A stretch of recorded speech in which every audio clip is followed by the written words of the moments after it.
Good morning, students. You all welcome in Asian College of Science and Commerce.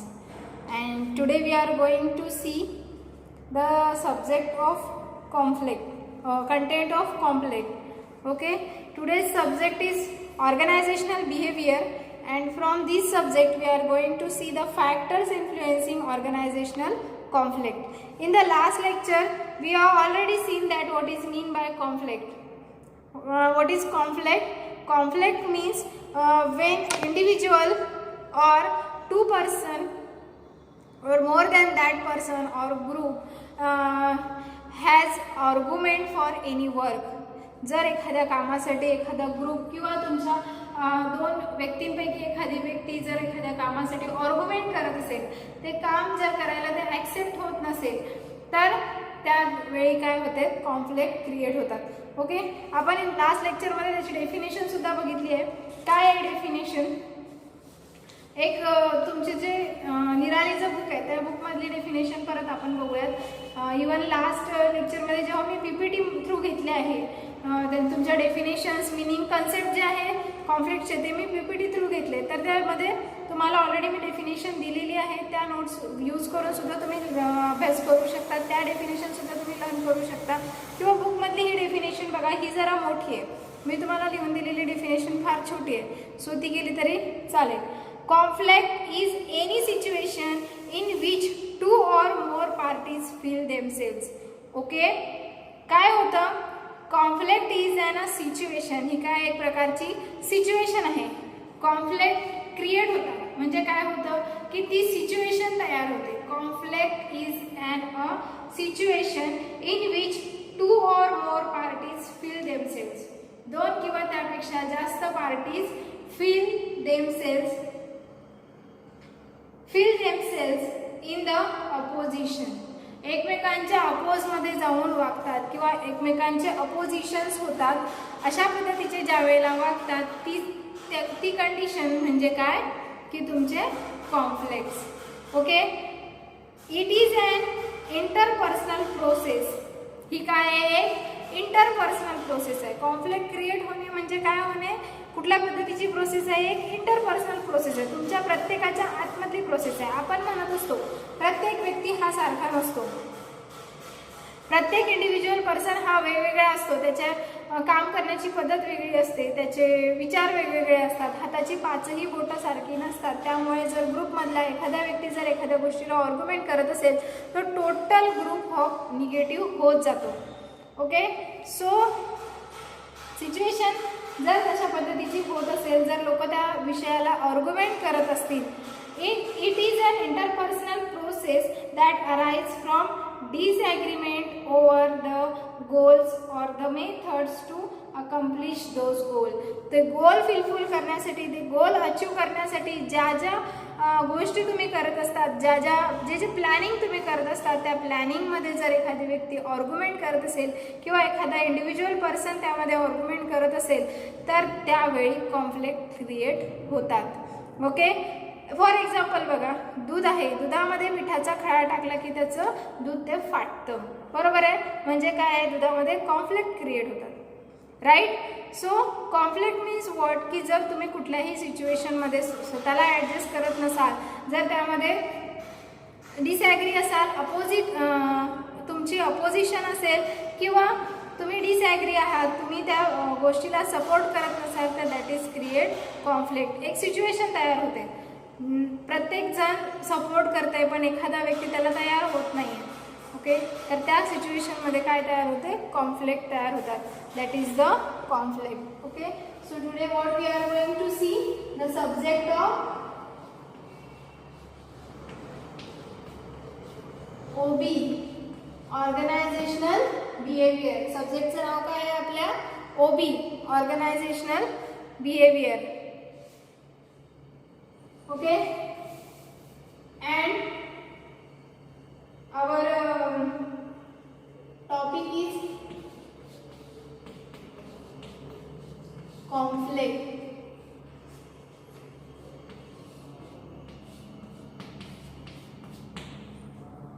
And content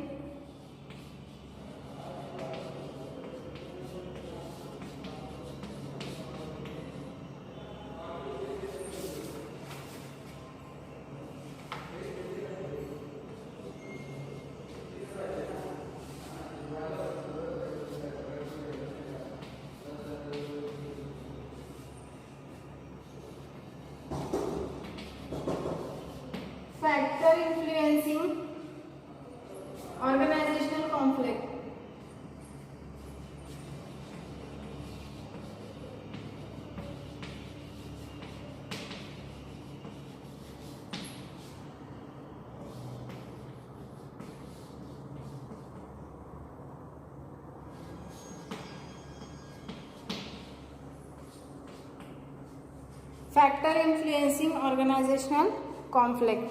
Okay, so what we are going to see, organizational behavior.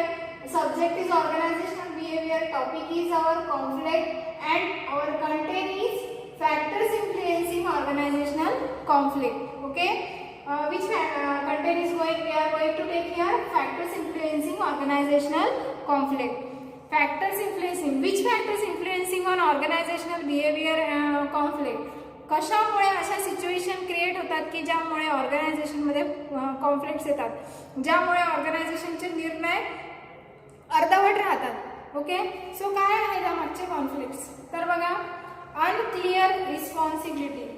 काय आहे, सगळ्यात पहिलं काय आहे, unclear responsibility.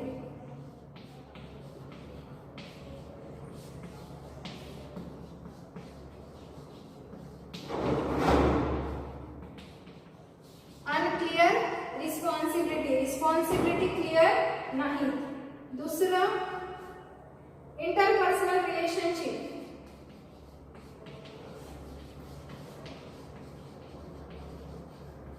Interpersonal relationship.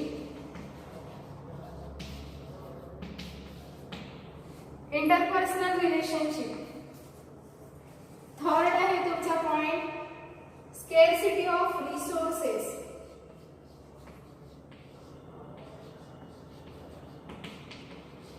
Scarcity of resources.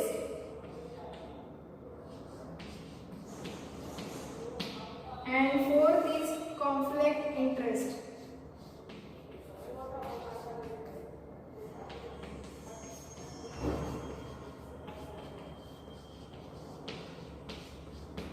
Okay, तर हे काय आहेत तुमचे 5 फॅक्टर्स आहेत जे तुमच्या ऑर्गनायझेशन मध्ये इन्फ्लुएन्स होत असतात, ऑर्गनायझेशनल बिहेवियर मध्ये याचा परिणाम होत असतो. तर आता वन बाय वन आपण बघणार आहोत कसा परिणाम होत जातो त्याचा. Okay, so first point is unclear responsibility. आता factors influencing in organisational behaviour म्हणजे काय, तर तुम्हाला कॉन्फ्लिक्ट माहिती आहे, तुम्हाला कॉन्फ्लिक्टची डेफिनेशन माहिती झाली आहे. काय असतं कॉन्फ्लिक्ट, की जर ऑर्गनायझेशनमध्ये प्रत्येक जण ऑर्गनायझेशनने बनवून दिलेल्या रूल्स अँड रेग्युलेशन्स फॉलो करत नसतील तर त्या सिच्युएशनमध्ये तिथे कॉन्फ्लिक्ट क्रिएट होऊ शकतात. ओके, मॅनेजमेंट आणि एम्प्लॉईमध्ये कॉन्फ्लिक्ट क्रिएट होऊ शकतात. बरेचसे असे रिझन्स आहे की ज्यामुळे कॉन्फ्लिक्ट क्रिएट होण्याचे चान्सेस असतात. बट इथे काही आपण फॅक्टर्स बघणार आहोत की जे ऑर्गनायझेशनच्या कॉन्फ्लिक्टमध्ये अफेक्ट करत असतात. तर पहिला काय, अनक्लिअर रिस्पॉन्सिबिलिटी. एखादा नवीन एम्प्लॉई तुमच्या ऑर्गनायझेशनमध्ये जॉईन झाला आहे आणि त्याला काही रिस्पॉन्सिबिलिटी आपण जेव्हा देतो त्यावेळेला त्याच्यावर एक एक रिस्पॉन्सिबिलिटी आपण देत जातो. Okay, that is the method to introduce the work to the new employee. Method काय असते की नवीन एम्प्लॉईला काम हळूहळू शिकवलं जातं, नवीन एम्प्लॉईला काम हळूहळू त्या कामाची त्याला रिस्पॉन्सिबिलिटी दिल्या जातात. राईट, बरोबर आहे. मग जेव्हा तुम्ही कामाची रिस्पॉन्सिबिलिटी समोरच्या व्यक्तीला देत जाता तेव्हा हळूहळू त्याला प्रत्येक गोष्ट शिकायला वेळ लागते. जर त्या व्यक्तीला त्या रिस्पॉन्सिबिलिटी प्रॉपर क्लिअर झाल्या नाही, त्याला कुठल्या त्याला ऑर्गनायझेशनने एक रिस्पॉन्सिबिलिटी दिलेली आहे, मान्य आहे, बट त्यातून ऑर्गनायझेशनला काय आउटकम एक्सपेक्ट आहे हे सुद्धा त्याला कळणं गरजेचं आहे. त्यांनी त्याचं काम किती चांगल्या पद्धतीने करणं गरजेचं आहे हे सुद्धा तेवढंच महत्त्वाचं आहे. त्याच्या कामामधून काय आउटकम यायला हवा हे फाइंड आउट करणं, शोधून काढणं किंवा मॅनेजमेंटचे एक्सपेक्टेशनचा विचार करणं हे सुद्धा महत्त्वाचा पॉईंट आहे जर त्याला त्याचं काम चांगलं करायचं असेल. सो फर्स्ट रिस्पॉन्सिबिलिटी काय, फर्स्ट फॅक्टर काय आहे की जे त्याच्यावर अफेक्ट करत असतात, अनक्लिअर रिस्पॉन्सिबिलिटी. रिस्पॉन्सिबिलिटी जर तुम्हाला तुमच्या कामाच्या रिस्पॉन्सिबिलिटी जर क्लिअर नसेल, तुम्हाला काय काम करायचं आहे हे जर तुम्हाला क्लिअर नसेल, तुम्हाला काय आउटकम ऑर्गनायझेशनला काय आउटकम्स एक्सपेक्ट आहे हे जर त्या एम्प्लॉईला क्लिअर नसेल तर त्या केसमध्ये ते कॉन्फ्लिक्ट क्रिएट होऊ शकतात. कारण तो कंटिन्युअसली काम करत राहणार आहे, त्याला जसं सुचतंय किंवा त्याला जसं योग्य वाटतंय त्या पद्धतीने तो ते काम करतोय, बट काम हे चुकीच्या पद्धतीने होत जात आहे आणि ऑर्गनायझेशनला त्यातून काहीतरी वेगळंच अपेक्षित असतंय. ऑर्गनायझेशनला त्याच्या रिझल्टमध्ये काहीतरी वेगळ्याच गोष्टी अपेक्षित असतात, मग त्या सिच्युएशनमध्ये तिथे कॉन्फ्लिक्ट क्रिएट होतात। मग ती काय एक सिच्युएशन आहे, जर कॉन्फ्लिक्ट क्रिएट झाला म्हणजे काय झालं की सिच्युएशन आहे, that is not the process, that is not any other kind of thing, that is the situation. एक सिच्युएशन तयार होते। ऍक्सिडेंट झाल्याबरोबर कशी सिच्युएशन तयार होते, आजूबाजूचे लोक गोळा होतात, बघायला जातात, पळतात, आरडाओरडा, ह्या सगळ्या गोष्टी ती काय एक सिच्युएशन आहे, तशीच ही कॉन्फ्लिक्ट क्रिएट होते म्हणजे काय एक सिच्युएशन तयार होते। ओके, जर तुम्ही एखाद्या वेळेला पीसीवर काम करताय, पीसी म्हणजे तुमचा लॅपटॉप, मोबाईल किंवा कम्प्युटर सिस्टीम, याच्यापैकी कुठल्या तरी एखाद्या टेक्नॉलॉजी बरोबर जर तुम्ही काम करत असाल आणि ती टेक्नॉलॉजी एखाद्या वेळेस काम करायचं थांबली किंवा अचानक काहीतरी त्याच्यामध्ये डिफिकल्टी झाल्या, अचानक काहीतरी त्याच्यामध्ये क्युरी झाल्या, ती मशीन काम करत नसेल, तर ती situation, that situation is called create a conflict. त्या सिच्युएशनला काय म्हणतो आपण, कॉन्फ्लिक्ट सिच्युएशन म्हणतो। ओके, सो ती काय आहे, कॉन्फ्लिक्ट। मग अनक्लिअर रिस्पॉन्सिबिलिटी मध्ये काय की त्या व्यक्तीला, जी पर्टिक्युलर व्यक्ती त्या ऑर्गनायझेशन मध्ये काम करायचा विचार करते, ती जर त्या सिच्युएशन मध्ये किंवा ती व्यक्ती जर तिथे प्रॉपरली वर्क करू शकत नसेल, त्याला माहीतच नाही त्याच्या काय रिस्पॉन्सिबिलिटी आहे, ऑर्गनायझेशनला माझ्याकडून काय आउटकम्स हवे आहेत, ऑर्गनायझेशनचे ऑब्जेक्टिव्ह, गोल्स, ह्या गोष्टी जर त्याला माहीत नसेल तर तो प्रॉपर रिस्पॉन्सिबिलिटी घेऊ शकणार नाही आणि त्यात कॉन्फ्लिक्ट क्रिएट होते। ओके, सो काय आहे कॉन्फ्लिक्ट, जर एखादी रिस्पॉन्सिबिलिटी तुम्ही घेतलेली आहे आणि ती रिस्पॉन्सिबिलिटी जर तुम्ही पूर्ण करू शकत नसाल, तुम्हाला ती रिस्पॉन्सिबिलिटी क्लिअर नसेल, तुम्हाला हेच माहीत नसेल की आपण जे काम घेतलंय ते काम आपण कसं पूर्ण करायचं आहे, त्याच्यासाठी डेटा कुठून कलेक्ट करायचा आहे, कुठलं मटेरियल वापरायचं आहे, ओके, जर त्या गोष्टीच तुम्हाला माहीत नसेल तर त्या सिच्युएशनमध्ये तुम्ही ते काम चांगलं करू शकणार नाही आणि जर ते काम तुम्ही चांगलं करू शकत नसाल तर त्या सिच्युएशनमध्ये कॉन्फ्लिक्ट क्रिएट होतील। ओके, त्या ती सिच्युएशन ज्या काही पद्धतीने प्रोसीड होणार आहे त्या सिच्युएशनमध्ये कॉन्फ्लिक्ट क्रिएट होतील। Okay, so this situation is called conflict, right. Next is interpersonal relationship. दुसऱ्या याला काय म्हणतात, इंटरपर्सनल रिलेशनशिप। आता बुकिश लँग्वेज मध्ये आपण बघूया अनक्लिअर रिस्पॉन्सिबिलिटी मध्ये काय दिलेलं आहे। If there is a lack of clarity, जर तुमच्या कामामध्ये लॅक ऑफ क्लिअरिटी असेल, तुमचं काम जर क्लिअर नसेल, if there is a lack of clarity regarding who is responsible for the which section of task or project, जर एखादा टास्क किंवा एखादा प्रोजेक्ट कशा पद्धतीने करायचा आहे यासाठी तुम्ही क्लिअर नसाल, ती सिच्युएशन तुम्हाला क्लिअर नसेल, कसं काम करायचं आहे, ही रिस्पॉन्सिबिलिटी कशी पूर्ण करायची आहे, त्या बाबतीत जर तुम्ही क्लिअर नसाल तर त्या सिच्युएशनमध्ये कॉन्फ्लिक्ट क्रिएट होतात। Okay, project conflict take a place, ती जागा, ते काम काय क्रिएट करतं, कॉन्फ्लिक्ट क्रिएट करतं। And to avoid this situation, आणि ती सिच्युएशन अवॉइड करण्यासाठी the roles and responsibilities of the team members should be started clearly and also agreed upon by all, आणि मग त्यामधले कॉन्फ्लिक्ट दूर करण्यासाठी, त्यामधल्या काही जर क्युरीज असतील त्या दूर करण्यासाठी ऑर्गनायझेशन काय करत असते, काम करत असते। Another example is going here about the conflict. जर तुमची बॉडी आहे, तुमची बॉडी कंटिन्युअसली काम करते, काम करत असताना अचानक जर तुमच्या बॉडीमध्ये काहीतरी दुखलं, अचानक एखादा पार्ट तुमचा दुखायला लागला, तर त्या सिच्युएशनमध्ये तुम्ही काय म्हणाल, बॉडीमध्ये कॉन्फ्लिक्ट क्रिएट झाले, राईट। ओके, जर सपोज तुम्हाला एखादा अचानकली एखादा अटॅक आला किंवा तुमचं ब्लड सर्क्युलेशन होत नसेल, प्रॉपर होत नसेल, तर त्या सिच्युएशनमध्ये डॉक्टर तुम्हाला काय सांगतो की तुमच्या ब्लड सर्क्युलेशनमध्ये काय होत आहे, कॉन्फ्लिक्ट क्रिएट होत आहे, ब्लड सर्क्युलेशन प्रॉपरली होत नाही, त्यामध्ये काहीतरी अडथळे येत आहेत, अडथळे येणे म्हणजेच कॉन्फ्लिक्ट क्रिएट होणे। ओके, काम करत असतानाची सिच्युएशन ती अचानक थांबणे किंवा त्या स्मूथली न होणे, त्यामध्ये काहीतरी प्रॉब्लेम येणे, that is the conflict. Okay, काहीतरी काम करत असताना अडथळे येणे, that is the conflict. Okay, मग आता कॉन्फ्लिक्ट कशामुळे येऊ शकतो, अनक्लिअर रिस्पॉन्सिबिलिटी। तुम्हाला जर तुमची रिस्पॉन्सिबिलिटी क्लिअरच नाही आहे, तुम्हाला माहीतच नाही आहे मला काय करायचं आहे, तुम्हाला ही ऑर्गनायझेशन, एखाद्या ऑर्गनायझेशनमध्ये एखादा एम्प्लॉई ए नावाचा एम्प्लॉई आपल्या ऑर्गनायझेशनमध्ये जॉईन झाला. ओके, हा जॉईन झाल्यानंतर जर आपण त्याच्यासाठी इंडक्शन प्रोग्राम घेतला नाही, ओके, इंडक्शन प्रोग्राम जर आपण त्याच्यासाठी घेतला नाही तर त्यामध्ये त्याला ऑर्गनायझेशनचे ऑब्जेक्टिव्ह, ओके, ऑर्गनायझेशनचे गोल, मोटो काय आहे ते त्याला कळणारच नाही. इव्हन त्याला हे सुद्धा कळणार नाही की त्याला ऑर्गनायझेशनने का अपॉइंट केलंय. सो ऑर्गनायझेशननी त्याच्या रिस्पॉन्सिबिलिटी त्याला क्लिअर करून देणं गरजेचं आहे की तुला ऑर्गनायझेशनने कशासाठी अपॉइंट केलं किंवा ऑर्गनायझेशन तुझ्याकडून काय एक्सपेक्ट करते. हे जोपर्यंत त्या व्यक्तीला क्लिअर होणार नाही तोपर्यंत ती व्यक्ती प्रॉपर काम करू शकणार नाही. आणि त्यांनी प्रॉपर काम करण्यासाठी, त्यांनी प्रत्येक गोष्ट क्लिअर करण्यासाठी त्याला त्याच्या आधी रिस्पॉन्सिबिलिटी क्लिअर असल्या पाहिजे. राईट. जेव्हा पहिल्यांदा एखाद्या छोटे मुलं 3-3.5 वर्षाचे झाले की आई वडील काय विचार करतात, त्यांना आता शाळेत घालावं, बरोबर आहे. मग शाळेत गेल्यानंतर काय करतात हे त्यांना माहीतच नसतं. मग ती त्यांना त्यांची टीचर शिकवते शाळेत गेल्यानंतर काय करायचं.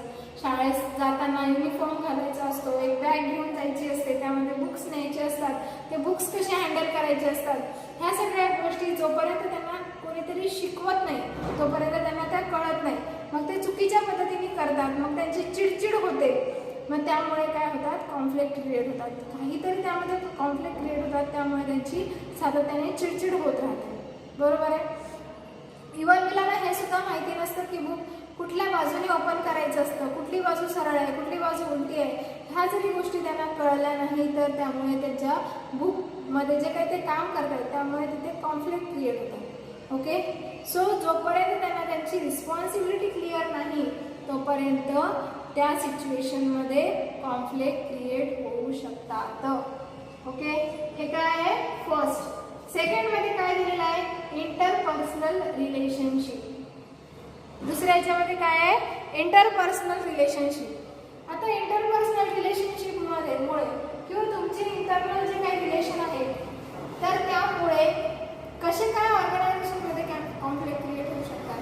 जर आपण थोडासा पर्सनली असा विचार केला की ऑर्गनायझेशनमध्ये एकमेकांच्या रिलेशनमुळे काही कॉन्फ्लिक्ट क्रिएट होऊ शकतात का, तर येस, होऊ शकतात. मोस्टली इंटरपर्सनल कॉन्फ्लिक्ट हे लेडीजमध्ये जास्त प्रमाणात होऊ शकतात. कारण लेडीजमध्ये काही गुण असे असतात, काही त्यांचे मतं विचार अशा पद्धतीचे असतात की ते एकमेकांबरोबर खूप लवकर ॲडजस्ट करू शकत नाही किंवा बऱ्याचदा असं होतं की खूप लवकर ॲडजस्ट पण करून घेतात. तर प्रत्येकाची जी काय आहे इंडिव्हिज्युअल पर्सनॅलिटी किंवा प्रत्येकाची विचारसरणी जशी आहे, प्रत्येकाची थिंकिंग जशी आहे त्याचा परिणाम तुमच्या ऑर्गनायझेशनच्या कॉन्फ्लिक्टवर होत असतो. जर तुम्ही ऑर्गनायझेशनमध्ये प्रॉपर वर्क करत नसाल, ऑर्गनायझेशनमध्ये तुम्ही जर डिवोशनली काम करत नसाल, हे माझं आहे आणि हे माझ्यासाठी मी हे काम करतोय असा विचार जर तुम्ही करत नसाल तर इंटरपर्सनल रिलेशनशिपमध्ये इंटरपर्सनली तुमच्या ऑर्गनायझेशनचे जे काही रिलेशन्स आहे किंवा तुमचे relation with the employee, your relation with the subordinators, your colleagues, your management, director, ह्या सगळ्यांशी तुमचे रिलेशन जर प्रॉपर नसेल तर त्यामुळे ऑर्गनायझेशनमध्ये कॉन्फ्लिक्ट क्रिएट होऊ शकतात. Okay, so we are going to see in the book what is interpersonal relationship. Every member of an organization possesses different. प्रत्येक व्यक्तीची, ऑर्गनायझेशन मधल्या प्रत्येक व्यक्तीच्या ह्या पोझिशन्स, त्यांची काम करण्याची पद्धती, त्यांची पर्सनॅलिटी ही वेगवेगळी असते. Which plays a crucial role in resolving conflict in an organisation. Okay, which plays a crucial role. आणि ते प्रत्येक व्यक्ती, ग्रुपमधली प्रत्येक व्यक्ती, ऑर्गनायझेशनमधली प्रत्येक व्यक्ती, इव्हन तुमच्या घरातली प्रत्येक व्यक्ती हे तुमच्या घरात कॉन्फ्लिक्ट क्रिएट करण्यामागे रिस्पॉन्सिबल असू शकते. सो काय आहे की ऑर्गनायझेशनमधली प्रत्येक एम्प्लॉई जी आहे ही काय आहे, त्यांची वागणूक ही प्रत्येकाची वेगवेगळी असते, डिफरंट असते. Okay, every member of an organisation possess the different personality. वेगवेगळ्या पर्सनॅलिटीचे असतात. ऑर्गनायझेशनमध्ये तर वेगवेगळ्या ठिकाणावरून लोक आलेली असतात, वेगवेगळ्या ठिकाणी राहणारी लोक तुमच्या ऑर्गनायझेशनमध्ये येऊन काम करत असतात. त्या सिच्युएशनमध्ये प्रॉब्लेम होऊ शकतात. तर मग तुमच्या घरातले त्या सिच्युएशनमध्ये प्रॉब्लेम होत असतात, कारण पर्सनल व्यक्ती, प्रत्येक इंडिव्हिज्युअल व्यक्ती ही काय आहे,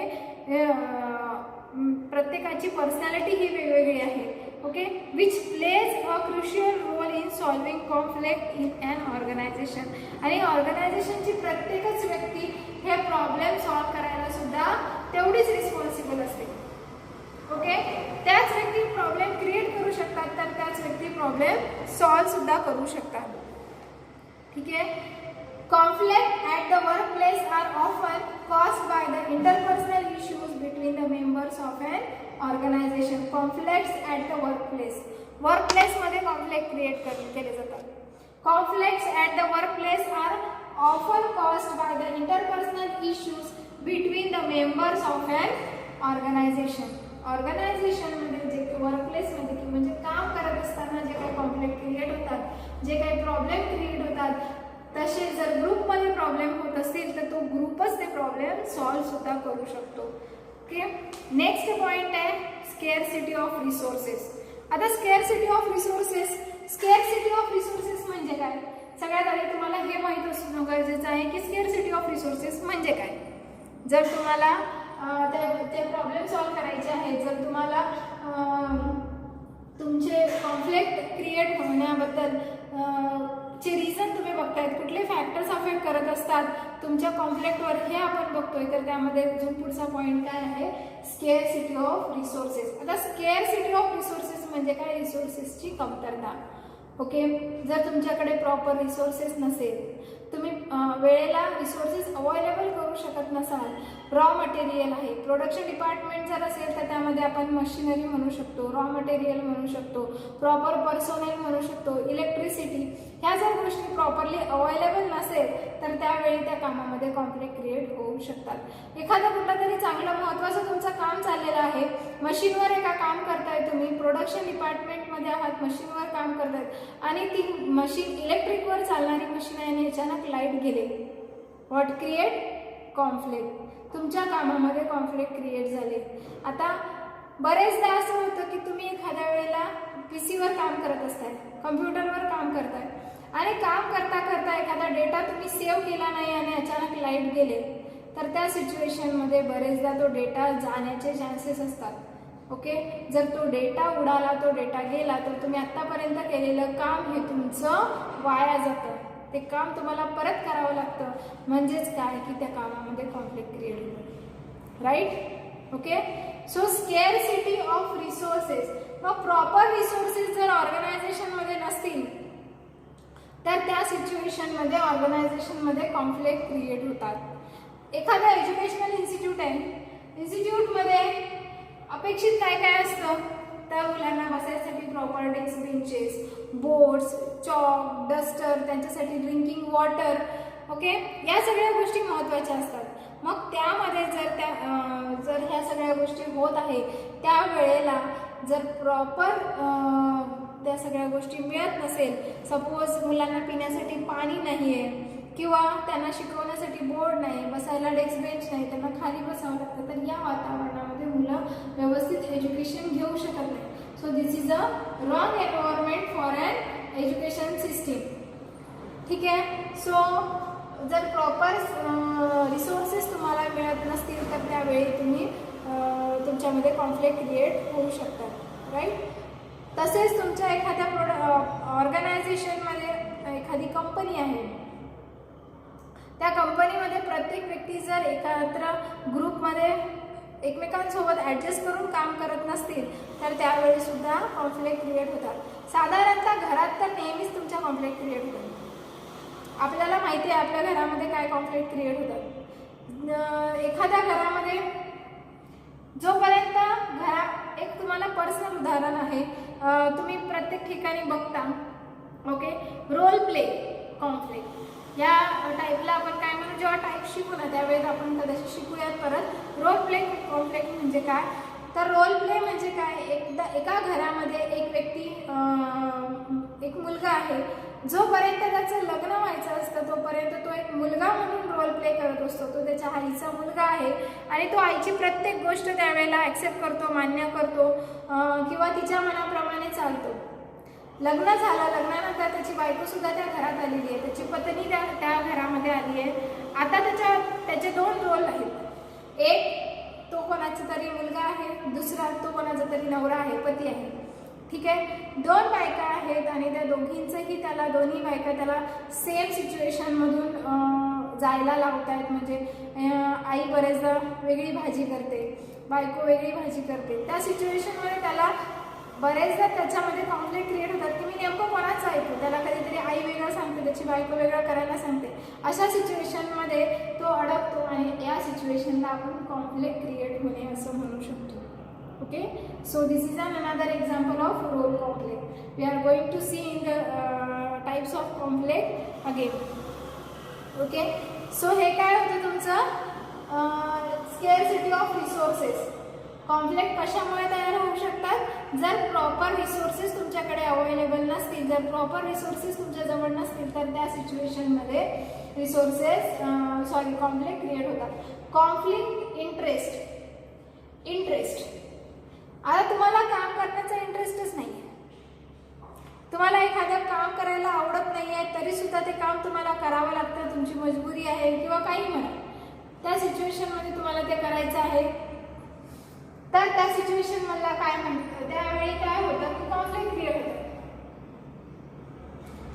आता तुम्हाला इंजिनिअरिंग करायचं नाहीये, एखादा मुलगा आहे ज्याच्या घरी खूप शेती आहे, त्याला इंजिनिअरिंग करायचं नाहीये, बट जनरेशन चालली, मित्र म्हणतायत, फॅमिली पण म्हणते कर रे बाबा इंजिनिअरिंग, चांगला होशील, चांगली नोकरी लागेल. बट ॲक्च्युली जर त्याला शेतीमध्येच इंटरेस्ट आहे, त्याच्या घरात शेती पण भरपूर आहे, तरी जर तुम्ही त्याला इंजिनिअरिंग करायला लावताय, त्याचा इंटरेस्टच नाही आहे, इंजिनिअरिंग हा त्याचा इंटरेस्टच नाही आहे, तरी सुद्धा तुम्ही त्याला शेती करायला लावतायत. म्हणजे काय की त्याच्या मतांमध्ये काय निर्माण होत आहे, कॉन्फ्लिक्ट निर्माण होते. ओके, ती कसली सिच्युएशन आहे, त्या सिच्युएशनला काय म्हणणार तुम्ही, कॉन्फ्लिक्ट सिच्युएशन. ओके, तुम्ही एखादं मत त्याच्यावर लादताय, तुम्हाला काय वाटतंय हे तुम्ही त्याच्यावर लादताय, म्हणजे काय की तुम्ही कॉन्फ्लिक्ट क्रिएट करताय. Okay, that is the conflict. मग आता कुठले फॅक्टर्स अफेक्ट होतात कॉन्फ्लिक्टवर? तर अनक्लिअर्ड रिस्पॉन्सिबिलिटी, इंटरपर्सनल रिलेशनशिप, एकमेकांमधले जे काही रिलेशनशिप आहे.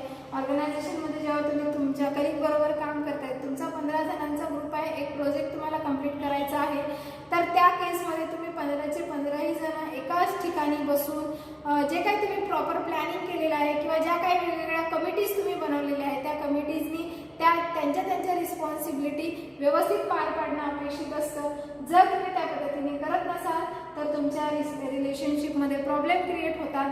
That is called interpersonal relationship conflict. Okay, next आहे scarcity of resources. Proper resources available नसेल तर त्यावेळी कॉन्फ्लिक्ट क्रिएट होतात. एखाद्या वेळी एखाद्या दवाखान्यामध्ये इमर्जन्सी पेशंट आलेला आहे, बट त्या पेशंटला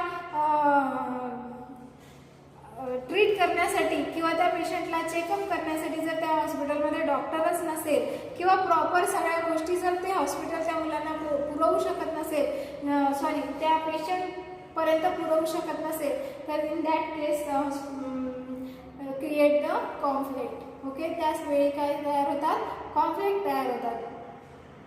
नेक्स्ट आहे कॉन्फ्लिक्ट इंटरेस्ट. जर तुम्हाला कामामध्ये इंटरेस्ट नाहीये, एखादं काम करण्यामध्ये तुम्हाला इंटरेस्टच नाहीये आणि ते काम तुम्हाला करायला सांगितलं जातंय, ते काम तुम्ही करावं अशी सगळ्यांची अपेक्षा असते, तर त्या सिच्युएशनला काय म्हणतात, कॉन्फ्लिक्ट.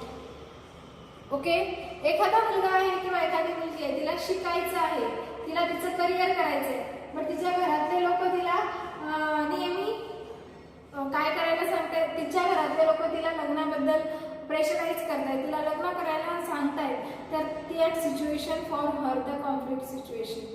ओके, ती सिच्युएशन तिच्यासाठी कॉन्फ्लिक्ट क्रिएट करणारी सिच्युएशन आहे. त्या सिच्युएशनमध्ये ऑब्व्हियसली तिला कॉम्प्लिकेशन्स येणार आहे. निर्णय घेताना तिला प्रॉपर निर्णय घेता येणार नाही, कारण तिच्या डोक्यात अजून लग्नाबद्दलचे काहीही विचार नाही, तिने काहीही प्लॅनिंग केलेलं नाही, तिचे काही त्याबद्दलचे स्वप्न तयार झालेले नाही, तिचे त्याबद्दलचे काही थिंकिंग तयार झालेले नाही. सो त्यामुळे काय होऊ शकते, कॉन्फ्लिक्ट क्रिएट होऊ शकतात. Okay, so all this situation is called conflict, and these are the 4 factors which are influencing the organizational conflict. Okay, organization मध्ये येणाऱ्या conflicts वर हे जे points आहेत ते काय होऊ शकतात, affect होऊ शकतात. Okay, so whatever I have taught today, maybe you have understood the factors affecting organizational conflict. Okay, कुठले कुठले कॉम्प्लेक्स ऑर्गनायझेशनल अफेक्ट करत असतात हे पॉईंट्स तुम्हाला समजले असतील. नसतील समजले तर तुम्ही मला ग्रुपला विचारू शकता, मेसेज करू शकता. Okay, so thank you. नेक्स्ट याच्यामध्ये नेक्स्ट वीकमध्ये मी तुम्हाला क्लास टेस्टचा टाईमटेबल दिलेला आहे, बट त्या टाईमटेबलनुसार पेपर न होता तुमच्या कुठल्याही इथून पुढे लक्षात ठेवा की कधीही तुमचा क्लास टेस्टचा पेपर होऊ शकतो. तुम्हाला तुमच्या कुठल्याही दिवशी गुगल क्लासरूमला तुमच्या लेक्चरला क्लास टेस्टचे पेपर येऊ शकतात. सो त्यासाठी प्रिपेअर्ड राहा. ओके, आणि इंटरनल एक्झाम तुमची 5 ऑक्टोबरपासून आहे. ती तर फिक्स्ड आहे, ती त्या दिवशी तशी होणारच आहे. गुगल क्लासरूमला MCQ बेस्ड तुमची एक्झाम घेतली जाणार आहे, तर ती एक्झाम तुम्हाला द्यायचीच आहे. बट त्याचबरोबर तुम्हाला क्लास टेस्टसुद्धा द्यायचे आहेत आणि ती अचानक घेतली जाईल. सो तुमचं स्टडी प्रिपेअर ठेवा. आत्तापर्यंत झालेला संपूर्ण सिलेबस त्यासाठी असेल. Okay, so thank you.